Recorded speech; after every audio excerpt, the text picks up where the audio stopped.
وبنرجع مع بعض مشاهدي نهارك سعيد، لسه مكملين مع بعض فقراتنا، ووصلنا لفقره مهمه جدا. في منتصف عام 2010 تقريبا تم افتتاح الطريق تم افتتاح مبدئي لطريق الصعيد البحر الاحمر اللي هيربط الصعيد بمواني البحر الاحمر، وخلى الطريق اللي هياخد 7 ساعات يتقلص لحد 3 ساعات، يعني مش هياخد الوقت ده كله. وده كمان كان هيزيد من الاستثمار الاقتصادي والتنميه. الطريق ده كلف الحكومه مليار 689 مليار 689 مليون جنيه، رقم يعني لا يستهان به، رقم كبير جدا. والمتبقى للمرحلة الأخيرة الرسمي 400 مليون جنيه، يعني لسه محتاجين 400 مليون جنيه علشان نكمل المرحلة الأخيرة من الطريق ده. طيب ايه اللي حصل وليه توقف المشروع وليه أهمل بالشكل ده؟ ايه اللي حصل له؟ تدهور لحد ما وصل شكله لحد ايه بالظبط؟ كل ده اللي هنعرفه وتفاصيله هنعرفها النهارده من الأستاذ أبو العباس محمد، نائب رئيس تحرير الأهرام. صباح الخير يا فندم. صباح الخير. يعني الرقم اللي انا قلته في المقدمه هو رقم كبير جدا الحقيقه، وكان نفسنا ان احنا نستفاد من وراء الطريق ده، وكمان من المليار 689 مليون جنيه، يعني نعم. رقم كبير قوي الحقيقه. اشرح لنا في البدايه والله بصي المشروع ده ابتدى امتى وبدا افتتاحه كان امتى؟ يعني احنا ابناء الصعيد دايما عندنا مشكله ان الصعيد بيعاني من حاله من الاهمال والتهميش، وانه دايما بنشكو من فكره انه لابد ان تكون هناك وسائل نقل وطرق تساعد هذا الصعيد على الالتحام بمناطق التصدير، خاصه منتجاته دائما يعني وحركه البيع والسيوله التجاريه تكاد تكون متوقفه ومتمجده، وفي نفس الوقت ده بيقلل حتى بنسبه الهجره وبيفتح فرص العمل.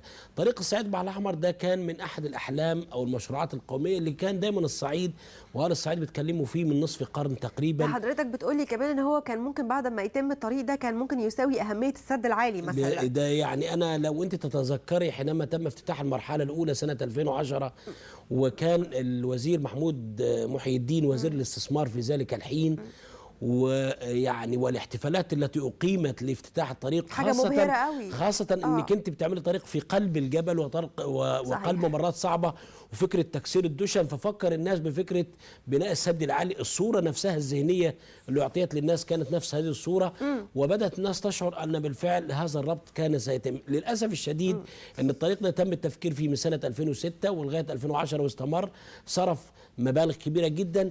المشكله ان هذا الطريق ارتبط باسم شخص وهو الوزير محمود محي الدين.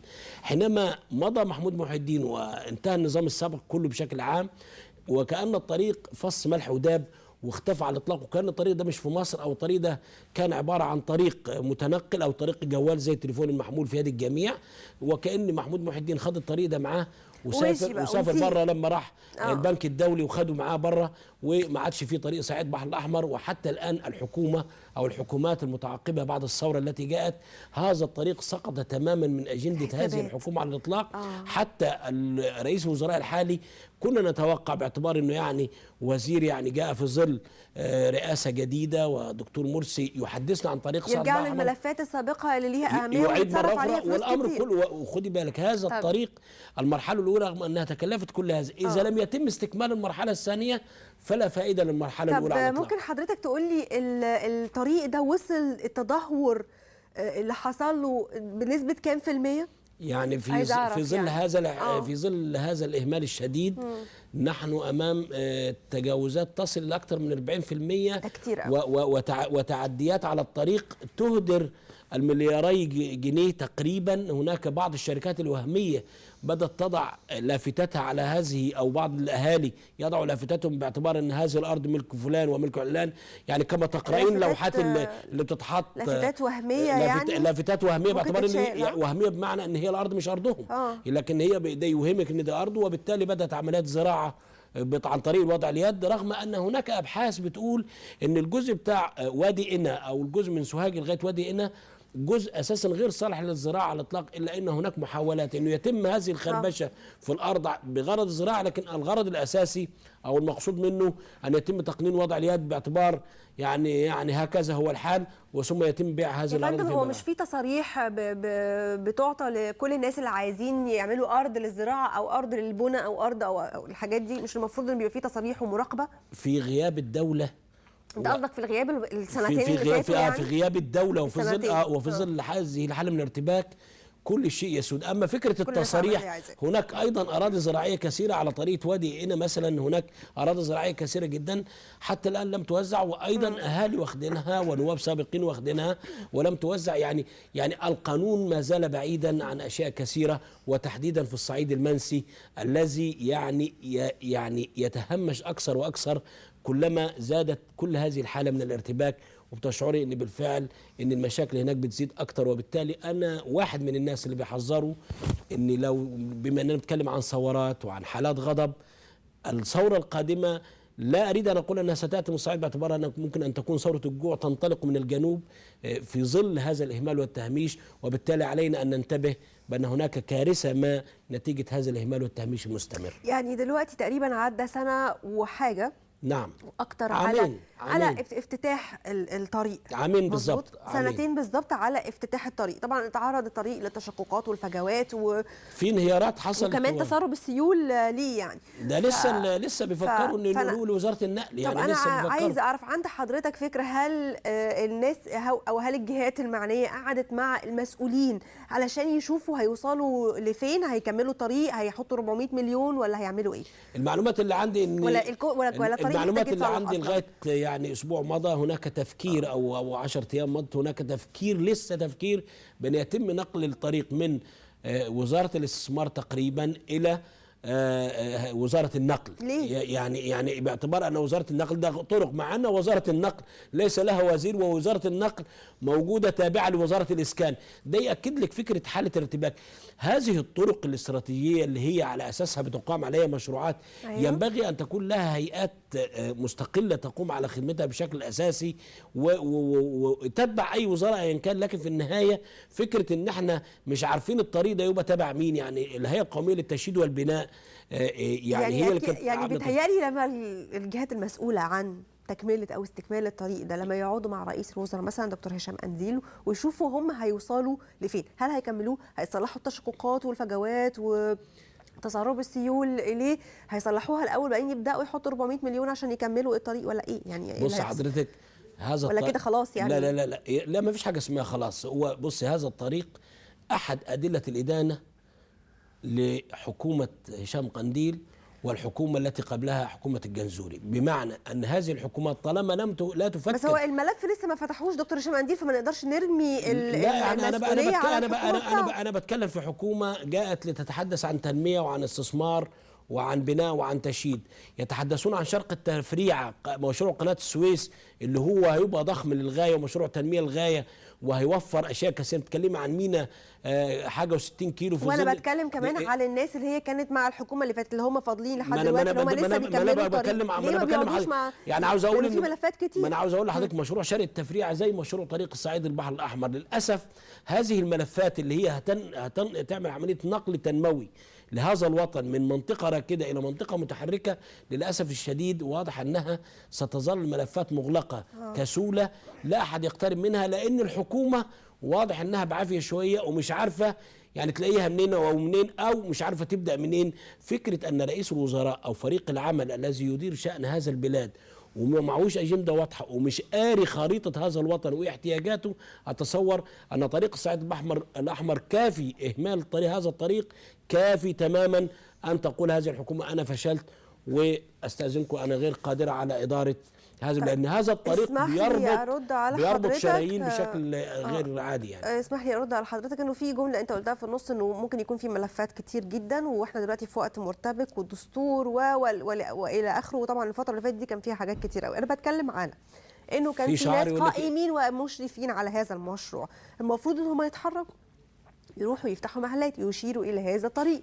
مظبوط، هو ده اللي انا بتمناه ان شاء الله بعد ما نخلص بقى فتره الدستور دي نبدا على طول نتكلم في الموضوع ده، لانه اعتقد ان هو كمان هيكون ليه اهميه وانت هتكلمني عليها، اللي هي الاهميه الاقتصاديه والاجتماعيه والسياحيه. نعم، كلمني بقى عنها. بص، الاهميه الاقتصاديه، هذا الطريق سيوفر اولا توقيت زمني في فكره نقل المنتجات اللي من الوادي الى التصدير ويسهل عمليات التصدير. يعني هذا العام تحديدا في اطار مشكلات التصدير على سبيل المثال ونتيجه الانفلات الامني، زراعات ومحاصيل الصعيد تحديدا الرمان في اسيوط ده كان دايما بتصدر لاوروبا. المستوردين نتيجه عدم وجود حاله امنيه ما في وجود في الصعيد وفي اسيوط، محصول الرمان لم يتم تصديره على الاطلاق، وحاليا بدا يدخل ثلاجات وخسر اصحاب المزارع. هو ده ايه علاقته؟ هم المستثمرين بينزلوا بنفسهم ياخدوا من الارض، ولا المفروض ان الناس لا، في مندوبين بيروحوا يعاينوا الغيطان الاول قبل فكره الشراء، لان هو بيشتري من الغيط نفسه قبل ما يشتري المحصول وهو على الارض. صح. وهو داخل، فنتيجه عدم قدرته على الدخول واحساسه بالخوف وانفلات امني وضرب نار والسلاح في يد الجميع يعني زي ما بيقولوا، فبالتالي يقول لك لا خلينا بعيد عن هذه المناطق الملتهبه، فاصبح المحاصيل لاهلها، ومن هنا احتاروا اهالي اسيوط محصول. وخدي على ده، يعني عندك المنيا على سبيل المثال كميه المحاصيل الطبيه، النباتات الطبيه والعطريه في المنيا تحديدا اللي ينسون غير اوروبا كلها بتاتي بطريقه غير عاديه عشان تاخد هذه المحاصيل، ولا احد يدري ذلك. عندك اسوان في بلد اسمها بنبان، الطماطم بتاعتها بيتعمل منها معجون الصلصه اللي بتعمل منه الكاتشب، وبالتالي حتى احنا كنا دايما نقول ان طماطم بنبان في بيتزا اوروبا تبان. يعني هذه حتى هذه ايضا في فكره التصدير ايضا تعطلت نتيجه سوء حاله الطرق كلها. فهذا الطريق تحديدا يعني كان سيلعب دورا مهما، وهو سيلعب دورا مهم في نقل كل هذه الاشياء الى اوروبا في التصدير عبر المواني بطريقه، فضلا عن فكره المحاجر دي ثروه ضخمه جدا لا تتخيليها، وعشان كده تلاقي النزاع على مصانع السيراميك وغيره. المكسب الحقيقي في مصانع السيراميك ليس في فكره الصناعه نفسها بقدر ما هي فكره المحاجر والاحجار والرخام والجرانيت وغيره، كل هذه المسائل. اما عن السياحه فهذه هي المستفيد الاهم. دي بقى انا عايزه اعرفها هتبقى عامله ازاي. فكره السياحه حينما يتم نقل، يعني سوهاج والمنيا واسيوط فيها اماكن سياحيه لا تتخيليها، غير موجوده على الاطلاق على اجنده التنشيط السياحي. حينما تكون هناك قرى سياحيه في الغردقه او راس غارب او مرسى علم، المناطق السياحيه المعروفه عالميا، واجي انا اضع هذه الآثار السياحية على أجندة الزيارات السياحية لهذه القرى، يبقى أنا عملت حالة تنشيط وبدأت أستفيد بشكل حقيقي من السياح اللي بينزلوا. لأن عندك دلوقتي لو تتخيلي أن السياح اللي بينزلوا البحر الأحمر أو غيره لا نستفيد منهم على الإطلاق، لأنهم طول الوقت قاعدين جوه القرية وما بينزلوش يعملوا حالة شراء. لا، في كمان حاجة أنا قريتها إنه يعني أو معانا النهارده إنه المشروع ده كمان بيمثل مشروعا تنمويا بيحقق انه يحول رمال الصحراء الى رمال خضراء او ارض خضراء. فكره ده طبعا بيوفر فرص عمل كتيره جدا. يعني انا طول ما في طريق حواليه بتنمو الحياه. بصي يعني اي طريق يتم تلاقي جنبه تاني يوم الصبح بتاع الفول عمل عربيته، ثالث يوم عمل الكشك، مش عارف عمل موقف سيارات. الشعب المصري يستطيع ان يتعايش طالما شعر ان هناك حياه. هذا الطريق بيعيد الحياه او ده غير الفرص الحقيقيه للعمل اللي هيحققها الطريق ده الاف الفرص، وسيحد من الهجره. كما انه سيجعل اهالي الصعيد طريقه تفكيرهم نفسها تتغير من فكره الوظيفه الروتينيه والوظيفه التقليديه الى فكره كيف يمكن ان يكون ابناء الصعيد مستثمرين في المشروعات الصغيره التي ستنمو على اطراف هذا الطريق. وشواطئ ايضا، يعني ممكن ننشط السياحه بشكل كبير جدا ان هم ينتقلوا كمان. فكره الربط، الاثار والشواطئ يعني فكره الربط ما بين مكان سياحي معروف، استفاده من السياح انهم يعني السياح ما بيروحوش، يعني اثار في المنيا ما حدش بيروحها، مع ان الاثار هناك يعني بيقولوا عن في كم اثار هناك بجد. لو هم يقدروا الاجانب يجوا ينزلوا ويخشوا المنيا ويروحوا يشوفوها، دي هتبقى فرص رهيبه. المنيا واسيوط اثار تحديدا اثار دينيه. يعني انا لو اقول لك ان في المنيا منزل زوجة اللي هو زوجة الرسول القبطية ماريا القبطية في قرية اسمها الشيخ علي، هذا المنزل لا احد يزوره على الاطلاق ولا حد يعرفه، ورغم انه مسجل اثريا، لان نتيجه برضه سوء الطريق وعدم القدره للوصول الى هذا الاثر فنادر، برغم انه من الممكن ان يجلب مصدر دخل كبير جدا. الطريق صعيد البحر الاحمر هو شريان حقيقي ينبغي ان لا يتم نسيانه في ظل هذه الحاله دي. شكلها بالطريقه المرتبكه دي هتطول، وبالتالي علينا ان نرفع شعار يد تبني ويد يعني تحمل المليونيات بدل ما نقول تحمل السلاح، على طريقه ان احنا يعني ما نوقفش حاجه ونعمل حاجه، لان هذا الموضوع اذا تم الناس ستنشغل، الناس ستشعر بحاله من الانتاج.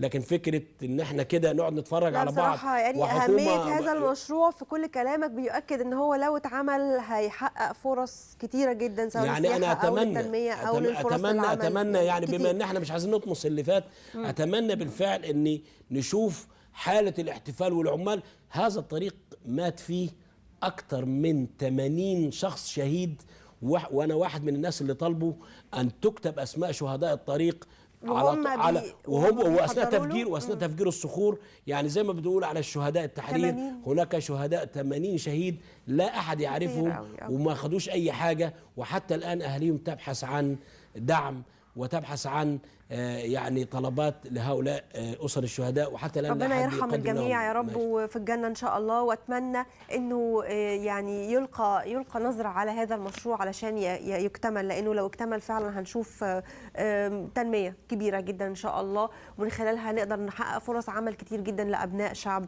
مصر. بشكر حضرتك جدا يا استاذ ابو الحسن. شكرا ليك، واتمنى ان الصعيد دايما يكون في ذاكره الحكومه، وبلاش حكايه النسيان، لان الصعيد لو غاضب يعني وحضراتكم والقلم اللي في ايدك اكيد طول الوقت هيقدر يفكر كل الناس المسؤولين حتى لو نسي. بشكرك جدا. كان معانا الاستاذ ابو الحسن ابو العباس محمد، نائب رئيس تحرير جريده الاهرام. بشكركم جدا على متابعتكم لينا. هنروح لفاصل ونرجع مره ثانيه مع اشرف فقره جديده.